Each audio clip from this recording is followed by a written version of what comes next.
Bismillahirrahmanirrahim. Assalamu alaikum viewers. Today we are discussing a very different topic from our timeline. It's mental health. Mental health that mostly our population is suffering from. आज इस तमाम चीज़ों पर बात करने के लिए मैंने इनवाइट किया है मिस ताहिरा जावेद को. आप क्लिनिकल साइकोलॉजिस्ट हैं बेस्ड इन इस्लामाबाद. अस्सलाम वालेकुम ma'am, how are you? Walaikum assalam. Alhamdulillah, I'm good. Thank you for joining me today. Thank you so much for inviting me and talking about this very important topic. I really appreciate that you thought to bring it up and to discuss this on your forum. Thank you. My first question, my first straight question would be the most confusing thing for people. What is the difference between psychiatrist and psychologist? Then we'll move to mental health. First, please just distinguish this thing. Who is a psychiatrist and who is a psychologist? It's a very commonly asked question और बहुत misperceive किया भी जा रहा होता है generally ये question. Psychologist वो है जो क्लिनिकल साइकोलॉजी में या किसी भी साइकोलॉजी की फील्ड में अपनी डिग्री कंप्लीट करते हैं. उसके बाद वो अंडर सुपरविजन काम करते हैं और वो जनरली ट्रीटमेंट जो है थेरेपीज के थ्रू दे रहे होते हैं. वो मेडिसिन जो है प्रिस्क्राइब नहीं कर सकते. अब थेरेपीज की डिफरेंट वेराइटी है, बहुत ज़्यादा रेंज अवेलेबल है. टॉक थेरेपी, इमेज थेरेपी, बाकी बहुत सारे कॉम्प्लीमेंट्री थेरेपीज हैं, उनके थ्रू हम ट्रीटमेंट करते हैं. साइकियाट्रिस्ट जो है जनरली एमबीबीएस के बाद वो स्पेशलाइज करते हैं साइकियाट्री में और वो उनका जो मेजर ट्रीटमेंट प्रोसीजर है वो मेडिसिन के थ्रू होता है. वो सिम्टोमेटिक ट्रीटमेंट कर रहे होते हैं और मेडिसिन प्रिस्क्राइब करना, थेरेपीज वो कम कर रहे होते हैं. सो जनरली हम दोनों मिलकर काम कर रहे होते हैं. वो मेडिसिन को डील करते हैं, हम टॉक थेरेपी या इमेज थेरेपी या अदर थेरेपीज के थ्रू डील कर रहे होते हैं. Thank you. It's actually thoughtful for me also. My second question and today's topic, what is mental health? We have heard about physical health, we have heard about other healths, but what is mental health if we define it in few words? Mental health एक ऐसा term है जिसको अगर हम इसकी importance के लिए बात करें तो ये रेलेवेंट है हर चीज से. आपकी फिजिकल हेल्थ के लिए भी इम्पोर्टेंट है, आपकी जनरल लाइफ फंक्शनिंग के लिए, आपके सक्सेसेस के लिए, आपकी फैमिली, आपके रिलेशनशिप, हर एक चीज का जो कोर एसेंस है वो बेसिकली मेंटल हेल्थ है. अब मेंटल हेल्थ के क्राइटेरियाज हो सकते हैं. आपके एकेडमिकली आप कैसा परफॉर्म कर रहे हैं, नॉर्मल बिहेवियर आपकी सोसाइटी में जो कंसिडर किया जाता है, आप उससे कितना नॉर्मलसी के करीब हैं. अगर तो आप डेविएट कर रहे हैं अपने नॉर्म से, अपने नॉर्मल जो सोसाइटी के कल्चर्स हैं उससे, तो हम उसको प्रॉब्लम कंसिडर करते हैं. अदरवाइज मेंटल हेल्थ वो है जो आपकी सोसाइटी से रेलेवेंट होती है. फॉर एग्जाम्पल जो चीजें पाकिस्तान में नॉर्मल हैं, दैट मीन्स हम मेंटली हेल्थी हैं, हम उन चीजों को कोप कर रहे हैं. सो अगर वो किसी और कल्चर में आप देखेंगे तो शायद आपको वो डिफरेंट लगेंगी क्योंकि वहां पर वो चीज एबनॉर्मल हो सकती है. So talking about mental health is actually fitness of your mind, which is relevant to all other health, all other aspects of your life. So you're talking about the fitness of your own mind, but how you see a self-reflection in society correlate with this thing? In any society, जब भी हमने किसी भी behavior, किसी भी criteria को set करना है तो हम एक इंडिविजुअल को उसकी सोसाइटी में ही देखेंगे. फॉर एग्जांपल पाकिस्तान में अगर हमने देखना हो तो हमें एक जनरल बिहेवियर नजर आता है व्हिच इज स्लाइट एग्रेशन. अब ये डिपेंड करता है कल्चर पे, क्लाइमेट पे कि वो एग्रेशन कितनी हद तक जो है वो एबनॉर्मल है, कितनी हद तक नॉर्मल है. एक इंडिविजुअल जो फॉर एग्जांपल केपी या किसी और रीजन से बिलोंग करता है, वहां पर एक slight aggression is normal because वो उनके जेनेटिक्स में है. लेकिन अगर वो आउट ऑफ प्रोपोर्शन है, वो उनकी सोशल ऑक्यूपेशनल फंक्शनिंग को डिस्टर्ब कर रहा है, उनके रिलेशनशिप्स को डिस्टर्ब कर रहा है, दैट मीन्स कि वहां पर हमें इंटरवीन करने की जरूरत है. इसी तरह अगर हम सोशल नॉर्म्स में जा रहे हैं, अगर हमने देखना है कि ये सोसाइटी में नॉर्मल है, तो हम किसी और कल्चर में आएंगे तो उनके जो कल्चरल ट्रेड्स हैं उसके अकॉर्डिंगली ट्राइबल एरिया के ट्रेड्स डिफरेंट होंगे, वहाँ की पर्सनालिटीज डिफरेंट होंगी, हमारे पंजाब के एरिया की पर्सनालिटी डिफरेंट होगी, बलूचिस्तान की डिफरेंट होगी, लाइकवाइज पाकिस्तान से बाहर चले जाएं तो अब्रॉड चीजें डिफरेंट होंगी। सो हमें किसी भी चीज में मेंटल हेल्थ को डिफाइन करने के लिए पहले कल्चर और सोशल नॉर्म्स को देखना है, उसके अकॉर्डिंगली हम एक इंडिविजुअल को डिफाइन करते हैं। Thank you, Miss, for this answer. My next question is very, I will say, important and very significant for the individual. That is about the signs that one should not ignore if he or she observes in herself related to mental illness. Right. For example अगर आप एक normal life गुजार रहे हैं और अचानक से आप नोट करते हैं कि आपका मूड बहुत ज्यादा खराब रहना शुरू हो गया है, छोटी छोटी चीजें आपको बहुत ज्यादा परेशान करने लग गई हैं, उनकी वजह से आपको लोगों से मिलना जुलना पसंद नहीं है, आप अपने आप को विड्रॉ करते जा रहे हैं, आपको अकेले रहना पसंद है, रोना बहुत आ रहा है, गुस्सा बहुत शदीद आ रहा है, या आपकी नींद बहुत डिस्टर्ब हो रही है, या बहुत ज्यादा सो रहे हैं या बिल्कुल नहीं सो रहे, खाने को दिल नहीं चाह रहा या बहुत ज्यादा खाना शुरू हो गए हैं, सारा वक्त फियर्स रहते हैं कि ये ना हो जाए, ऐसा ना हो, वहां जाऊंगी तो ऐसा ना हो जाए, या आपको बहुत ज्यादा मूड स्विंग्स हो रहे हैं, एक टाइम पर बहुत अच्छा मूड है और एकदम बिल्कुल खराब मूड हो गया है। सो इस तरह के ये जनरल साइंस हैं जो अगर बहुत ज्यादा आपको अपने में फील होने लगे तो आपको थोड़ा सा कंसिडर करना चाहिए कि कौन से वो फैक्टर्स हैं जो ये कर रहे हैं। कई दफा आपको फैक्टर्स बिल्कुल नहीं मिल रहे होते लेकिन फिर भी आप ये सारे सिम्टम्स फील कर रहे होते हैं, उस वक्त आपको ज्यादा कंसर्न होना चाहिए अपने बारे में कि आप किसी को कंसल्ट कर लें। हो सकता है कि ये किसी मेंटल इलनेस के साइंस हों या किसी मेंटल डिस्टर्बेंस के साइंस हों, तो उस केस में अगर आप बहुत इनिशियल स्टेज पे हेल्प ले लेंगे तो हम इन्हें बहुत जल्दी रिजॉल्व कर सकते हैं। लेकिन यहाँ पे प्रॉब्लम ये आता है कि हम मेंटल हेल्थ को एक्नॉलेज ही नहीं करते, हम मेंटल हेल्थ को एक प्रॉब्लम एक्नॉलेज नहीं करते, हम मेंटल हेल्थ को as a part of our daily life acknowledge नहीं करते। और मोस्टली अगर कोई एक बंदा किसी साइकोलॉजिस्ट से मिल रहा है तो उसको पागल या आप ये कहेंगे क्रेजी या मैड और any they started him they people start treating him और her as a special person, but obviously special in a negative sense. How you see, how can one be okay with this thing? That's a very important question जिसकी तरफ आपने identify किया है, because these stigmas and labels, इन्हीं की वजह से लोग जनरली हमारे पास आ ही नहीं रहे होते, आते भी हैं तो वो छुपाते हैं कि हमारी फैमिली को पता ना चल जाए, अगर हमारे जानने वाले भी यहाँ पर नजर आ रहे हैं तो फिर हमारी अपॉइंटमेंट उनसे डिफरेंट होनी चाहिए। ये सारे वो फैक्टर्स हैं जो हमें डेली बेसिस पे फेस करने पड़ रहे होते हैं। देखिए इसका एक चीज जो अगर मुझे अपने लिए हेल्प चाहिए तो मुझे ये कंसिडर करना होगा, there are so many things जो मैं लोगों को बताए बगैर भी कर रही हूँ, वो गलत होती हैं या सही होती हैं लेकिन मैं करती हूँ।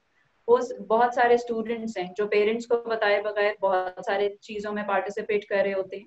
वहां पर हम अगर मैनेज कर सकते हैं तो हम अपनी मेंटल हेल्थ के लिए भी मैनेज कर सकते हैं कि हम हेल्प लें, जरूरी नहीं है कि हम सबको बताएं। और वैसे जो अवेयरनेस है उसका लेवल तो ये हम क्रिएट करने की कोशिश कर रहे हैं कि सोसाइटी एज अ होल इस चीज को नॉर्मल ले।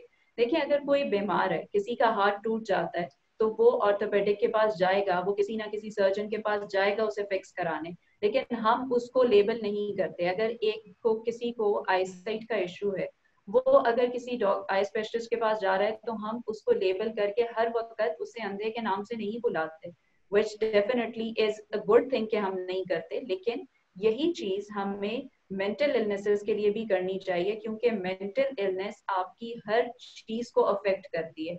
अगर एक शख्स मेंटली इल है तो वो अपनी पूरी फैमिली को अफेक्ट करेगा, अपनी पूरी फैमिली के लिए प्रॉब्लम क्रिएट करेगा। और अगर हम उसको लेबल्स की वजह से वो अवॉइड कर रहा है क्योंकि हमारा एटीट्यूड नेगेटिव है और वो हेल्प नहीं ले रहा, तो दैट मीन्स वो जनरेशन से जनरेशन तक खराब कर सकता है।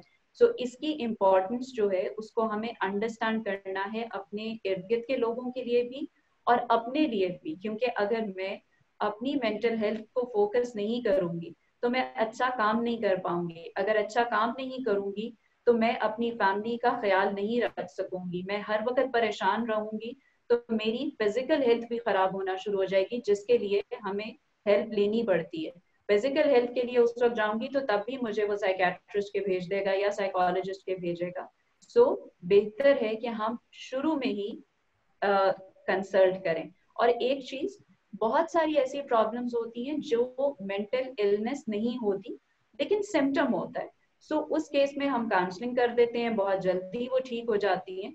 सो जरूरी नहीं है कि हर एक को कोई बहुत बड़ा डिसऑर्डर या प्रॉब्लम हो। जनरल साइंस और सिम्टम्स जैसे करियर के डिसीजंस हैं, वहां पर भी हम लोगों का बहुत ज्यादा रोल है। हम करियर काउंसलिंग करते हैं। छोटे से एकेडमिक रिलेटेड डिफिकल्टीज हैं, कोई गाइडेंस चाहिए तो वहां भी साइकोलॉजी का रोल होता है। सो बहुत सारे ऐसे प्रॉब्लम्स हैं जिन्हें अगर हम टाइमली ठीक कर लें तो बहुत बड़ी बड़ी बीमारियों से हम बच सकते हैं। सो Thank you. अगर हम इसकी इम्पोर्टेंस को समझेंगे तो तभी हमें अंदाजा होगा कि हमें इसके स्टिग्मास और लेबल से डरे बगैर अपने पे फोकस करना है। And in this, another problem for our youngsters emerges, that is when they talk about mental health and mental illness, they are labeled by lack of faith and lack of belief. How far you will agree with this statement?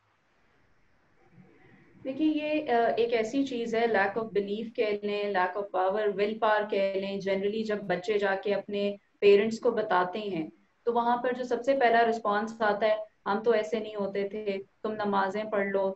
We do agree, आपको नमाजों से बहुत फर्क पड़ता है, लेकिन आप हर problem का solution नमाज से नहीं ले सकते। अगर ऐसा हो तो फिर आपको डॉक्टर्स के नहीं जाना चाहिए।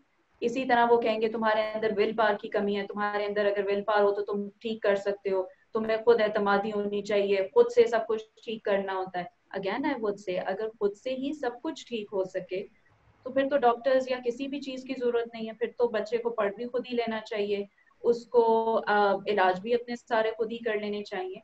हम अगर जनरली उनको पढ़ाई में डिफिकल्टी है तो ट्यूटर्स रख के देते हैं, तो अगर उसको मेंटली कोई प्रॉब्लम आ रहा है, वो इमोशनली या बिहेवियरल उसको कोई डिफिकल्टी है, इन दैट केस अगर उसको सपोर्ट चाहिए तो हमें उसे अप्रिशिएट करना चाहिए कि वो एक्नॉलेज कर रहा है और वो हेल्प लेना चाहता है। सो पेरेंट्स की सपोर्ट होगी तो वो जल्दी उस चीज से निकल सकता है।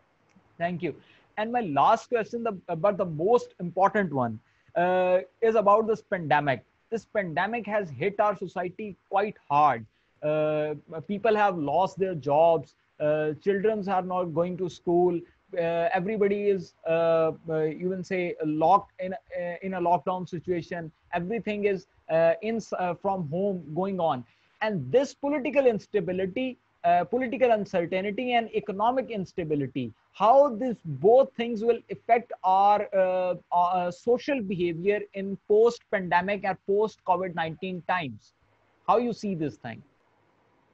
राइट, देखिए if you talk about this pandemic, जहां पर ये सारे फैक्टर्स आपने मेंशन किए, इसकी वजह से जो करंट प्रॉब्लम है वो उनकी जॉब्स चली गई, इन्फ्लेशन की वजह है, लोगों को रिसोर्सेज नहीं मिल रहे हैं, लॉकडाउन की वजह से जो प्रॉब्लम्स आ रही हैं, अगर आप इनको सबको रिलेट करें कि मेंटली भी लोग डिस्टर्ब हो रहे हैं, सोशली, इकोनॉमिकली, पॉलिटिकली, तो जब ये सिचुएशन खत्म होगी, जो कि इंशाल्लाह हमारी दुआ है कि जल्दी खत्म हो, तो लोग एक पूरी तरह से इस पूरी ट्रांजिट पर्सनालिटी इवॉल्व होगी। हमें बहुत सारी चीजों में डिफरेंसेस नजर आएंगे। वो लोग जिन्होंने इस टाइम पर इस सिचुएशन को पॉजिटिव लिया है, क्योंकि देखिए इस सिचुएशन को हम दो ही तरह ले सकते हैं, या हम इसको एक मुसीबत समझें, एक नेगेटिव ले लें, या इससे कुछ ना कुछ पॉजिटिव लें। अब हमारे पास ये सिचुएशन है जिसमें हमारे पास बहुत सारी फैसिलिटीज ऐसी भी हैं कि हम अपने ग्रोथ पे काम कर सकते हैं। अगर हम चाहें तो हम बहुत सारे ऑनलाइन रिसोर्सेज यूटिलाइज करें, तो हम पोस्ट कोविड सिचुएशन में अपने आप को ज्यादा स्किल्ड और ट्रेंड फील करेंगे, हम ज्यादा अपॉर्चुनिटीज की तरफ जा सकेंगे। इसी तरह अगर हम चाहें तो अपनी फैमिली, अपनी जो सोशल लाइफ है उससे बहुत बेहतर कर सकते हैं, ताकि पोस्ट कोविड सिचुएशन में हमारे सोशल इंटरेक्शंस और वो चीजें इतनी इनहांस्ड हों कि हमें वहां सपोर्ट मिले। इकोनॉमिकली हम ऑनलाइन सिस्टम्स को इतना एस्टैब्लिश कर सकते हैं कि पोस्ट कोविड तो हमारा मेजॉरिटी सिस्टम जो आज हम देख रहे हैं वो ऑनलाइन हो जाएगा। सो आज हम अगर बैठकर इस चीज को डिफाइन करें कि हम इकोनॉमिकली कौन कौन सी चीजें कर सकते हैं जो हमें आज की सिचुएशन में हमारे लिए करना पॉसिबल है, तो पोस्ट कोविड हम अपने आप को इकोनॉमिकली भी स्टेबलाइज कर सकते हैं। सो अगर तो हम पॉजिटिव लेंगे तो हम इसमें सरवाइव करने के लिए इसको पॉजिटिवली देखेंगे। अगर हम नेगेटिव लेना चाहेंगे तो फिर हम पोस्ट कोविड सिचुएशन में भी कुछ नहीं कर सकेंगे। हम उस तरह वो जैसे आहिस्ता आहिस्ता डिक्लाइन की तरफ अभी जा रहे हैं, तो हम पोस्ट कोविड भी डिक्लाइन में होंगे। सो टेक द अपॉर्चुनिटी, हर वो चीज जो हम पहले बिजी रूटीन्स की वजह से नहीं कर सके, हमें इस सिचुएशन में टाइम मिला है कि हम कर सकें। डेवलप योरसेल्फ, क्योंकि पॉलिटिकल सिस्टम्स या वो चीजें जिनमें हमारा डायरेक्ट कंट्रीब्यूशन नहीं है लेकिन इनडायरेक्ट कंट्रीब्यूशन हमारा इंडिविजुअल लेवल पर होता है। So individually work on yourself, try to develop your own skill, ताकि पोस्ट कोविड आप इन सारी सिचुएशंस को बहुत अच्छे तरीके से ओवरकम कर सकें। Thank you so much. But lastly, I will ask you about yourself, that are you happy with the initiatives that government of Pakistan is taking to tackle this health crisis, and your message for the health industry of Pakistan? Yes, I would say I am quite satisfied with the kind of measures that the Pakistan government is taking, because I always use the lens of what they are doing rather than what they are not. At least they are taking care of so many things which I would not have expected from earlier governments, or maybe from other countries of the world. यहाँ पर smart lockdown से जब हम देखते हैं कि numbers decrease हुए, उन्होंने बहुत कोशिश की कि जो हमारे डेली वेजेस हैं उनको सपोर्ट किया जाए। सो अपेरेंटली गवर्नमेंट की जितनी भी स्ट्रैटेजीज हैं डेली वेजेस के लिए हों, या वो हेल्थ इंडस्ट्री रिलेटेड हों, या वो नॉर्मल सोसाइटी के लोगों के लिए हों, वो सिर्फ तभी एप्लीकेबल हो सकती हैं, तभी कामयाब हो सकती हैं जब हम इंडिविजुअल रिस्पॉन्सिबिलिटी लेंगे, हम गवर्नमेंट को सपोर्ट करेंगे, ताकि वो सारी पॉलिसीज जो उन्होंने बनाई हैं वो कामयाब हो सकें। देखें, अगर मैं एज एन इंडिविजुअल कुछ फॉलो नहीं करती तो फिर गवर्नमेंट की कोई स्ट्रैटेजी बनाने का फायदा नहीं है। सो जो भी वो कर रहे हैं उसमें अगर हम अपना कंट्रीब्यूशन देंगे, अगर हम कंट्रीब्यूट करेंगे, तो ही हम इस सिचुएशन से बहुत जल्द बाहर निकल सकेंगे और अपने मुल्क के लिए कुछ पॉजिटिव कर सकेंगे। Thank you so much. Thank you, ma'am, for your precious time and covering this issue of mental health, from mental health to illness, and from illness to COVID-19 and post-COVID-19 period. And it was a great discussion for me, and I hope audience have enjoyed it. Thank you for. You're welcome. You're welcome. See you, audience, next time with next guest. Allah Hafiz.